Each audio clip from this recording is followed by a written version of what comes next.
I was always scared to use like my voice, but I would write. And I thought that was like a way to figure out how to express myself without having to speak.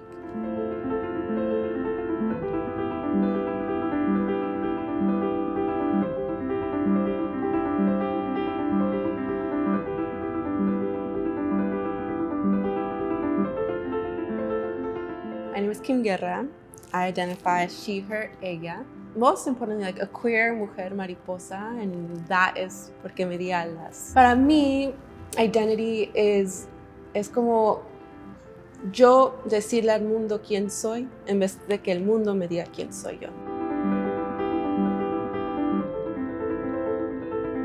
I'm a woman who loves women, a woman who loves non-binary folks, women who loves almas.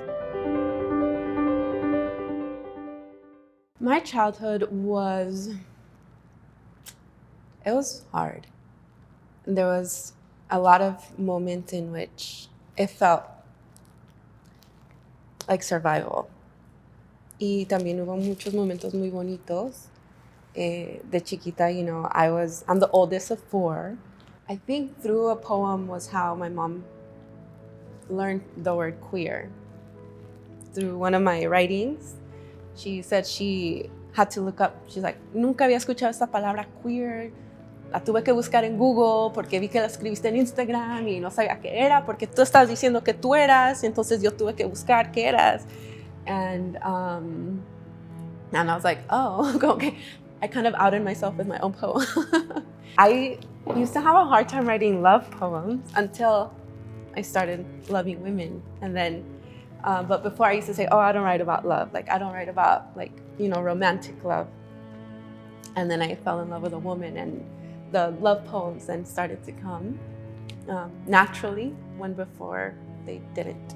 I didn't have access to a softness in me, como no me había dejado como enamorarme verdaderamente until I came out, until I fell in love with a woman and I accessed a part of me that I didn't know I had before. La primera que conocí that was queer es Frida Kahlo.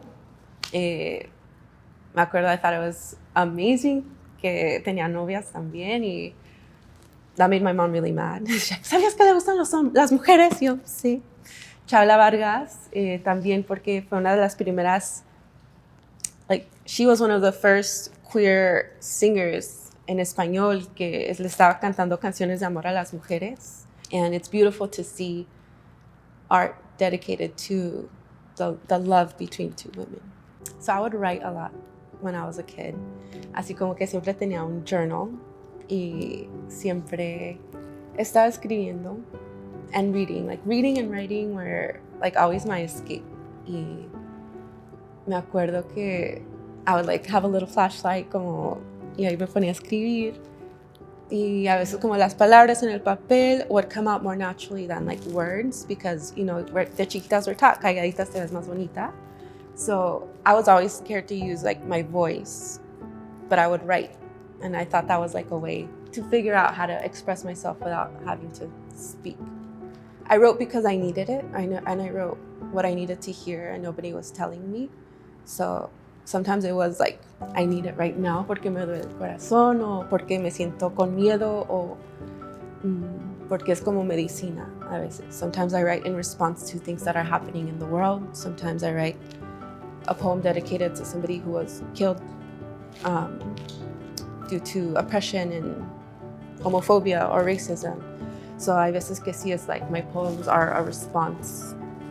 El arte, la escritura is like medicina that we can use for ourselves, but also for community. Como my medicina may help you heal, and your medicina is going to help me heal.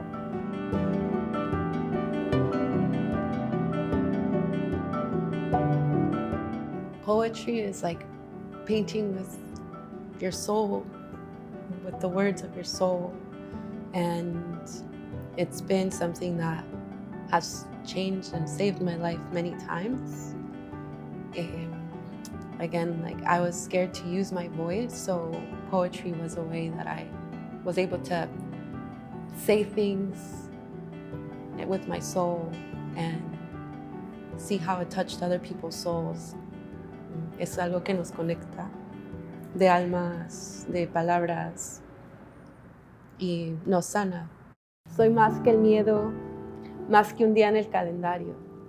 Soy más que Pride, simplemente soy, y es más que suficiente.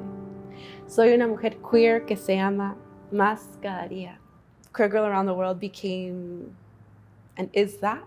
It is me connecting with queer girls from different parts of the world, different experiences, identities. It's a way of connecting not only me to community, but them to each other, so that they have other queer women that they can go to, and to know that they don't have to do this alone. Queer Girl Around the World is also being turned into a docuseries where we are documenting these moments and experiences with other queer women. For me, Pride is a moment, or it's a celebration, and it's also an act of protest to remind us where we are, how far we've come, and how far we need to go, porque there's still so much work that needs to be done within our community and within our society. I remember my first Pride being out and being myself. I was surrounded by my community and by my friends. Y me sentí like I'm finally not on the outside. I love being who I am, and I love being able to love who I want to love. Y eso como is something that I wish I learned when I was younger. Como que there's nothing wrong with being who you are, and there's nothing wrong with loving who you love. Y aunque la gente diga que es malo, no hay nada malo de ser tú. There's something that's really beautiful, and I want them to see other queer people loving themselves.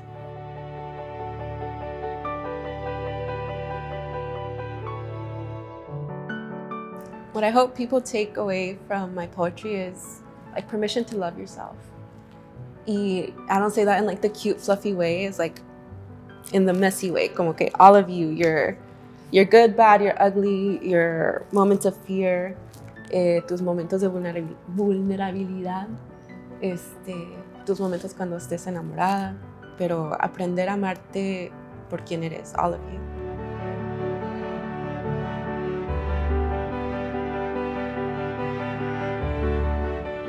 Advice I would give to younger queer babies around Pride and about identity, about your sexuality, that you deserve beautiful love and a beautiful existence. And it starts with you loving yourself and believing that you are worthy of that.